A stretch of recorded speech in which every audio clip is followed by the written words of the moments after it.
नमस्कार मित्रांनो, स्वागत आहे आपल्या यूट्यूब चॅनलवर। आपल्या चॅनलवर नवीन असाल तर चॅनलला सबस्क्राईब करायला विसरू नका, जेणेकरून नवीन नवीन माहिती तुमच्यापर्यंत लवकरात लवकर पोहोचेल। तर मित्रांनो, आपण आज चालू घडामोडीचा पार्ट 2 पाहणार आहोत। जर तुम्ही पार्ट 1 पाहिला नसेल तर तो आपल्या चॅनलमध्ये जाऊन तुम्ही बघून घ्या। तर आपण करंट अफेअरला सुरुवात करत आहोत। सुरुवात करूया। उत्तराखंड सरकारने समान नागरिक संहिता लागू करण्यासाठी 5 सदस्यीय समिती नेमली होती, तर त्याचे अध्यक्ष म्हणून कोणाची नियुक्ती केलेली आहे? तर त्याचे अध्यक्ष म्हणून रंजना प्रकाश देसाई यांची नियुक्ती करण्यात आली आहे।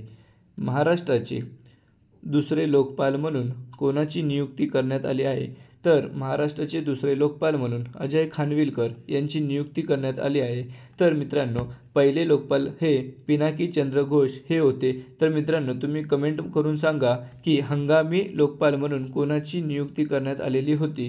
त्याचप्रमाणे लोकपाल यांची निवड ही 5 वर्षे किंवा 70 वर्षे जे लवकर होतील त्या कालावधीसाठी केली जाते। त्याचप्रमाणे लोकपालमध्ये एक अध्यक्ष आणि 8 सदस्य असतात। लोकपाल निवड समितीमध्ये पंतप्रधान, सुप्रीम कोर्टाचे सरन्यायाधीश, लोकसभा अध्यक्ष आणि लोकसभेचे विरोधी पक्षनेता असतात। म्हणजे लोकपाल निवड समितीमध्ये राज्यसभेचे कोणतेही सदस्य किंवा अध्यक्ष असत नाहीत। मित्रांनो, लोकपालाविषयी आपण अधिक माहिती पाहण्याची कारण म्हणजेच त्याचा प्रश्न एक पॉलिटीमध्ये सुद्धा येऊ शकतो। त्याप्रमाणे आता पुढे पाहूया की नागरिकत्व कायदा कधीपासून लागू करण्यात आला आहे? तर मित्रांनो, नागरिकत्व कायदा हा 11 मार्च 2024 पासून लागू करण्यात आला आहे, परंतु 11 डिसेंबर 2019 रोजीच मंजूर करण्यात आला आहे आणि तो 12 डिसेंबर 2019 रोजीच राष्ट्रपतींची सही सुद्धा त्यावर झाली आहे। परंतु 5 वर्षांनंतरच त्याच्यावर खूप विरोध लागत होता, त्याच्यामुळे तो 11 मार्च 2024 पासून लागू करण्यात आला आहे। तर मित्रांनो, आपण जाणून घेऊया की नागरिकत्व कायद्याबद्दल अधिक माहिती। 31 डिसेंबर 2014 रोजी पाकिस्तान, बांगलादेश, अफगाणिस्तान या 3 देशांमधून आलेल्या हिंदू, शीख, बौद्ध, जैन, पारसी आणि ख्रिश्चन या 6 जातीतील नागरिकांनाच हे नागरिकत्व दिले जाणार आहे। तर मित्रांनो, तुम्हाला एक प्रश्न पडला असेल की मुस्लिम याच्यात नागरिकत्व का दिले जात नाही आहे? कारण की पाकिस्तान, बांगलादेश आणि अफगाणिस्तान हे 3 राज्य, हे 3 देश मुस्लिम बहुल राष्ट्र आहेत, त्याच्यामुळे त्यांना नागरिकत्व दिले जात नाही आहे। परंतु जर मुस्लिमांनाही नागरिकत्व मिळवायचे असेल तर ते नोंदणीकृत पद्धतीने नागरिकत्व घेऊ शकतात। 16व्या वित्त आयोगाचे अध्यक्ष म्हणून कोणाची नियुक्ती करण्यात आलेली आहे? तर 16व्या वित्त आयोगाचे अध्यक्ष म्हणून अरविंद पनगरिया यांची नियुक्ती करण्यात आलेली आहे। ते नीति आयोगाचे उपाध्यक्ष सुद्धा होते आणि त्यांचा कार्यकाळ 2026 ते 2030 साठी असणारे 16वा वित्त आयोग। पूर्णवेळ सदस्य म्हणून अजय नारायण झा, जॉर्ज मॅथ्यू आणि मनोज पांडा यांची नियुक्ती करण्यात आलेली आहे। तर अर्धवेळ सदस्य म्हणून सौम्या कांती घोष या SBIचे संचालक सुद्धा आहेत। त्याचप्रमाणे सचिव म्हणून ऋत्विक रंजन पांडे यांचीही नियुक्ती करण्यात आलेली आहे। राज्य लोकसेवा आयोगाचे अध्यक्ष व सदस्यांची परिषद कोठे आयोजित करण्यात आलेली आहे? तर ती प्रयागराज, उत्तर प्रदेश येथे आयोजित करण्यात आलेली आहे। आणि मित्रांनो, तुम्हाला माहिती असेल की 13 जानेवारीपासून प्रयागराज, उत्तर प्रदेश येथे महाकुंभ जो 144 वर्षानंतर येतो तोही तेथेच भरवण्यात आलेला आहे। त्यानंतर पोलीस महासंचालक यांची परिषद कोठे आयोजित करण्यात आलेली आहे?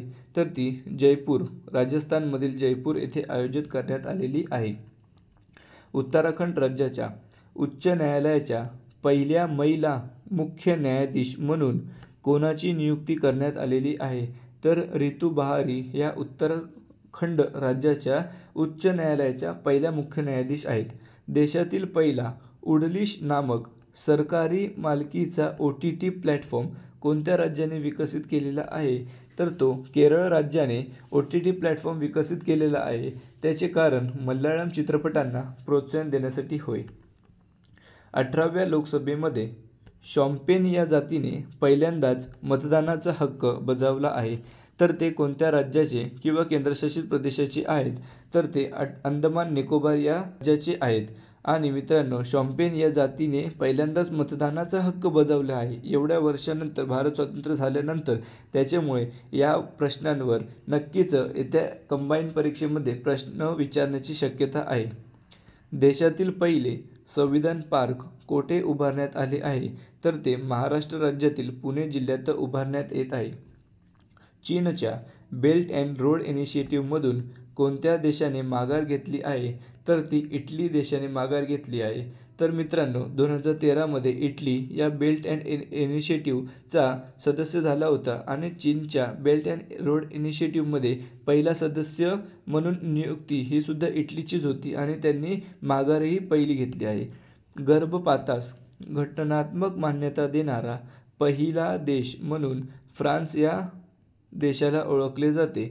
नाटोचा 32वा देश कोणता आहे? तर तो स्वीडन आहे. आणि नाटोचा 31वा देश म्हणून कोणत्या देशाची निवड करण्यात आली होती? तर ते मित्रांनो तुम्ही कमेंट बॉक्समध्ये सांगा. 1 जानेवारी 2009 नंतर जन्मलेल्या कोणत्या बालकांवर कोणत्या देशाने सिगारेटवर बंदी आणली आहे? तर ब्रिटन या देशाने 1 जानेवारी 2009 नंतर जन्मलेल्या बालकांना सिगारेट पिण्यास बंदी घातलेली आहे. जगातील पहिली एअर टॅक्सी कोणत्या देशाने सुरू केली आहे? तर ती दुबई या देशाने सुरू केली आहे. सौर आघाडीचा इंटरनॅशनल सोलार अलायन्सचा 119वा देश म्हणून कोणत्या देशाला मान्यता मिळालेली आहे? तर ती माल्टा या देशाला आहे. पोखरा ही कोणत्या देशाची पर्यटन राजधानी म्हणून मान्यता मिळाली आहे? तर पोखरा ही नेपाळ या देशाची पर्यटन राजधानी आहे. तर मित्रांनो, महाराष्ट्राची पर्यटन राजधानी कोणती आहे ते तुम्ही कमेंट बॉक्समध्ये नक्कीच सांगा. क्रियाशी ही कृत्रिम बुद्धिमत्ता आधारित प्रवक्ता कोणत्या देशाची आहे? तर ती युक्रेन या देशाची आहे. मराठी भाषा विद्यापीठ महाराष्ट्रात कोठे स्थापन करण्यात आलेले आहे? तर मराठी भाषेला आता 2024मध्ये अभिजात भाषेचा दर्जा मिळालेला आहे. त्याच्यामुळे या घटकावरही प्रश्न विचारण्याची दाट शक्यता आहे. तर मराठी भाषा विद्यापीठ रिद्धपूर अमरावती येथे आहे. तर आपण दुसऱ्या भाषेतील विद्यापीठही कोठे आहेत ते पाहून घेऊया. हिंदी भाषेचे विद्यापीठ महाराष्ट्रातील वर्धा या जिल्ह्यामध्ये आहे. संस्कृत भाषेचे विद्यापीठ रामटेक नागपूर येथे आहे. तर तेलुगू भाषेचे विद्यापीठ आंध्र प्रदेश येथे आहे.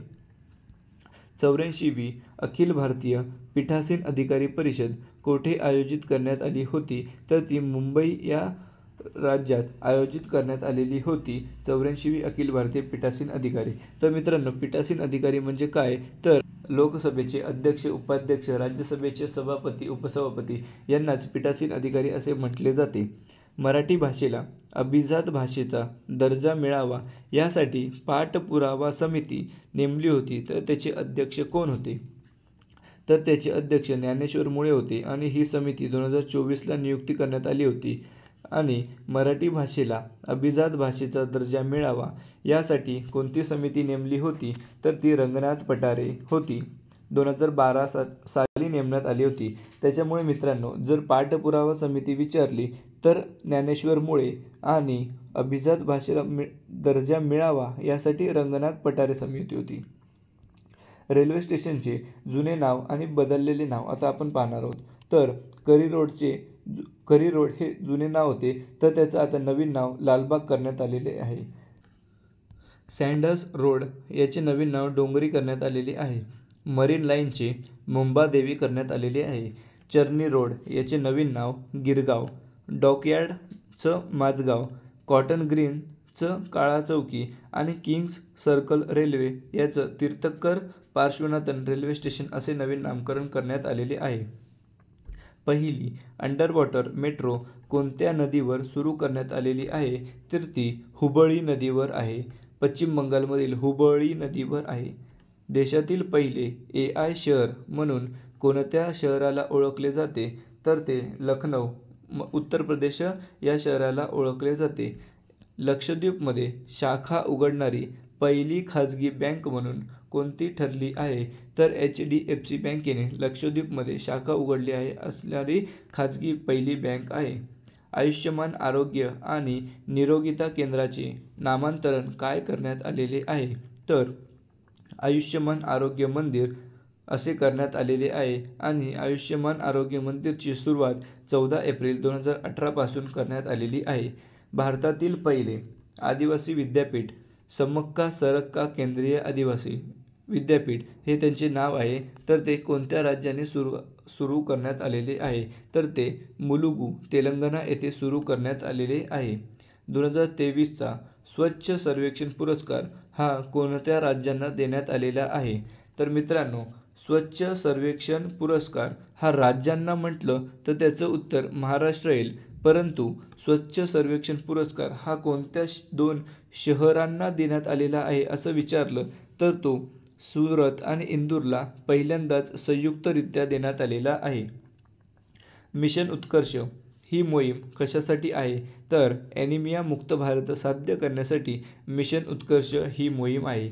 न्यूमोनिया प्रतिबंधित करण्यासाठी सांस मोहीम कोणत्या राज्याने सुरू केली आहे?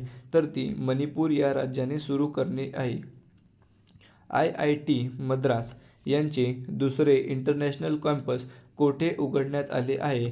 तर ते श्रीलंका कँडी येथे आहे. आणि IIT मद्रासचे पहिले आंतरराष्ट्रीय कॅम्पस टांझानिया मधील झांझिबार येथे उघडण्यात आले आहे. आणि याच टांझानियामधील झांझिबार येथे प्रीती अगालियम या पहिल्या महिला संचालक म्हणून त्यांची नियुक्ती करण्यात आलेली आहे. आणि IIT दिल्ली यांचे पहिले आंतरराष्ट्रीय कॅम्पस अबुधाबी येथे संयुक्त अरब अमिरात येथे उघडण्यात आले आहे. आंबेडकरांचा जगातील सर्वात उंच पुतळा स्टॅच्यू ऑफ सोशल जस्टिस हा कोणत्या राज्यात उभारण्यात आलेला आहे? तर तो विजयवाडा आंध्र प्रदेश येथे. आणि या स्टॅच्यू ऑफ सोशल जस्टिस या पुतळ्याचे मूर्तिकार राम सुतार हे आहेत. आणि या पुतळ्याची उंची ही टोटल 206 फूट आहे, चौथरा 81 फूट आणि मूर्ती ही 125 फुटाची आहे. वॉटर वॉरियर शहर म्हणून कोणत्या शहराला ओळखले जाते? नोएडा. उत्तर प्रदेशमधील नोएडा या शहराला वॉटर वॉरियर शहर म्हणून ओळखले जाते. जगातील पहिले वैदिक घड्याळ कोठे उभारण्यात आलेले आहे? तर ते उज्जैन मध्य प्रदेश येथे उघडण्यात आले आहे. भारतातील सर्वात मोठे हवामान घड्याळ विचारण्यात आले तर ते CSIR नवी दिल्ली येथे सुरू करण्यात आले आहे. 2023 मधील जगातील सर्वात प्रदूषित शहर म्हणून भारतातील कोणत्या शहराची निवड करण्यात आली आहे? तर बेगुसराय बिहार हा 2023चा जगातील सर्वात प्रदूषित शहर आहे. COP28 शिखर परिषद कोठे आयोजित करण्यात आलेली आहे? तर COP28 ही UAE दुबई येथे आहे. COP27 ही इजिप्त या देशात भरण्यात आली होती. तर COP29 पुढील अझरबैजान येथे आहे. आणि COP33 म्हणजेच 2028 मध्ये भारतात आयोजित करण्यात आलेली आहे. भारतातील पहिले डायस्कार पार्क म्हणून कोणत्या व्याघ्र प्रकल्पास मान्यता मिळालेली आहे? तर पेंच व्याघ्र प्रकल्प नागपूर हे महाराष्ट्रामध्ये आहे. बुरगुपल्ली हे जगातील पहिले 3D प्रिंटेड मंदिर कोणत्या राज्यात आहे? तर ते तेलंगणा राज्यात आहे. होमोसेप ॲटम हा सेफ्टी टँक, मॅनहोल, गटारे साफ करणारा रोबोट आहे. तर तो कोणत्या IITने बनवण्यात आलेला आहे?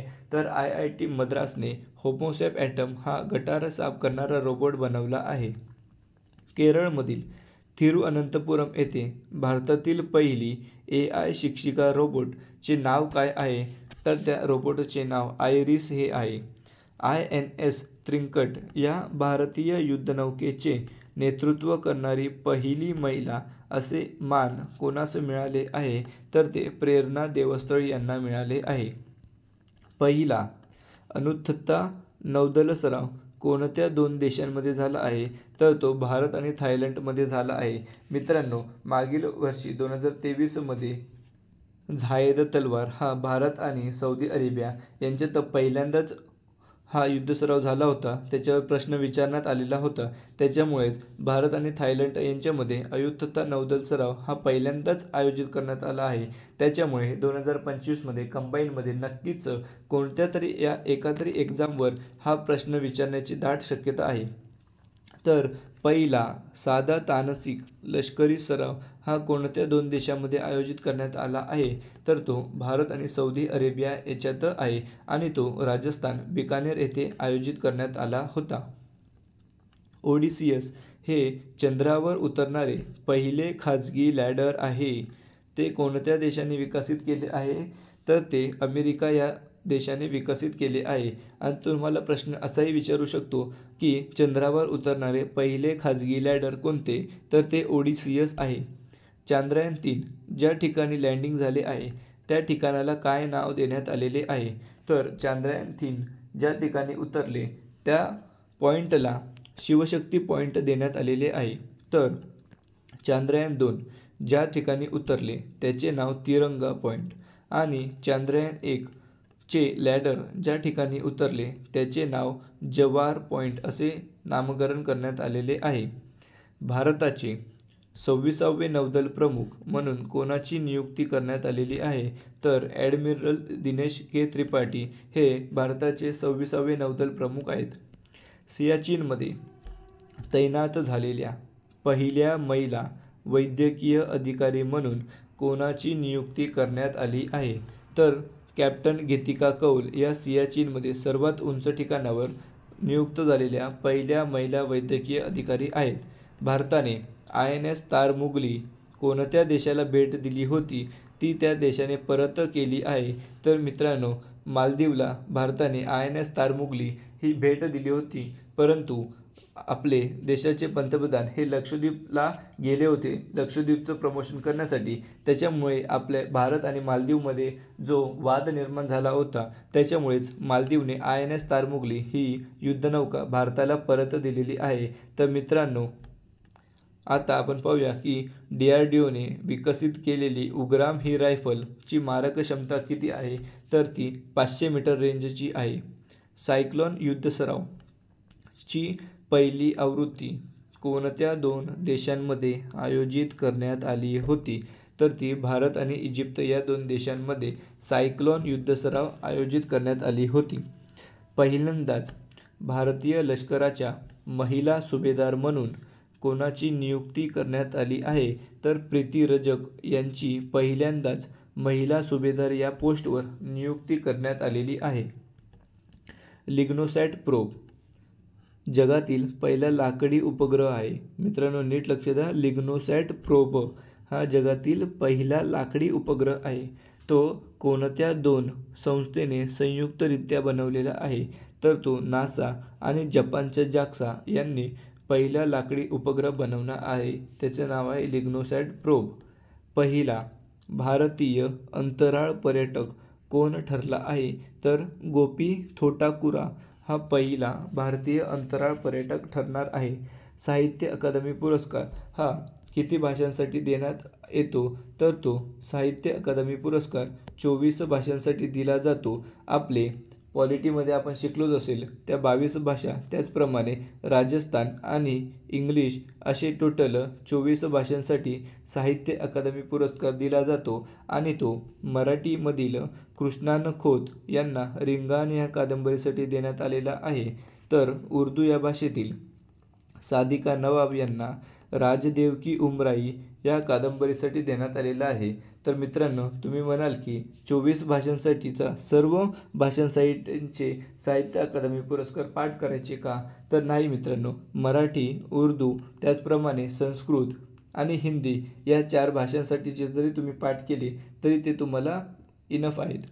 2023चा महाराष्ट्र भूषण पुरस्कार साठी कोणाची निवड करण्यात आलेली होती? तर अशोक सराफ यांची नियुक्ती करण्यात आलेली होती. 2024मध्ये भारतरत्न किताब देण्यात आला होता. त्यामध्ये किती जणांना मरणोत्तर हा किताब देण्यात आलेला आहे? तर मित्रांनो, 2024मध्ये टोटल 5 जणांना भारतरत्न पुरस्कार देण्यात आलेला आहे. त्यापैकी 4 जणांना मरणोत्तर हा पुरस्कार देण्यात आलेला आहे आणि आत्तापर्यंत 53 व्यक्तींना भारतरत्न पुरस्कार देण्यात आला आहे. त्यापैकी 21 जणांना मरणोत्तर हा पुरस्कार देण्यात आलेला आहे. 2024चा भारतरत्न पुरस्कार लालकृष्ण अडवाणी यांना, त्याचप्रमाणे कर्पूरी ठाकूर यांना मरणोत्तर, PV नरसिंह राव यांना मरणोत्तर, चौधरी चरण सिंग यांना मरणोत्तर आणि MS स्वामीनाथन यांनाही मरणोत्तर हा पुरस्कार देण्यात आलेला आहे. तर नक्कीच मित्रांनो, या भारतरत्न पुरस्कारांवर प्रश्न विचारण्यात येईल. त्याचप्रमाणे आता पुढील पाहूया की कोणत्या सामाजिक कार्यकर्त्यांनी रॅमन मॅग्नसेसे पुरस्कार परत करण्याची घोषणा केली आहे, तर ते सामाजिक कार्यकर्ते संदीप पांडे यांनी रॅमन मॅग्नसेसे पुरस्कार परत करण्याची घोषणा केली आहे. वाय भारत मॅटर्स हे पुस्तक कोणाचे आहे, त्याचे लेखक कोण आहेत, तर आपले भारताचे परराष्ट्र मंत्री एस जयशंकर यांचे ते पुस्तक आहे. इंडिया टुडेने विकसित केलेले AI न्यूज अँकरचे नाव काय आहे, तर सना. राजस्थानला हरवून विजय हजारे करंडक स्पर्धा प्रथमच कोणत्या राज्याने जिंकली आहे, तर ती हरियाणा या राज्याने राजस्थानला हरवून प्रथमच विजय हजारे करंडक स्पर्धा जिंकली आहे. तर सर्वाधिक वेळा तमिळनाडू यांनी ही स्पर्धा जिंकली आहे, 6 वेळा.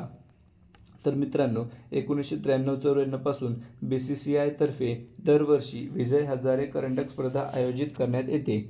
2024चा मेजर ध्यानचंद खेलरत्न पुरस्कार कोणत्या खेळाडूस मिळालेला आहे, तर तो बॅडमिंटन या खेळाडूमधील चिराग शेट्टी मुंबईचे आणि सात्विक साईराज रंकीरेड्डी आंध्र प्रदेशचे यांना मिळालेला आहे. दिव्या कृती सिंग या अश्वारोहणासाठी अर्जुन पुरस्कार मिळाले आहे. अशा पुरस्कार मिळवणाऱ्या त्या पहिल्या महिला आहेत, तर त्या कोणत्या राज्याच्या आहेत, तर त्या राजस्थान या राज्याच्या आहेत. मित्रांनो, तुम्हाला प्रश्न असाही विचारू शकतात की अश्वारोहणासाठी अर्जुन पुरस्कार कोणाला मिळाला आहे, तर तो दिव्या कृती सिंग यांना मिळालेला आहे. निवडणूक आयोगाने कोणाची राष्ट्रीय दिव्यांगजन आयकॉन म्हणून नियुक्ती केलेली आहे, तर शीतल देवी यांची निवड करण्यात आलेली आहे.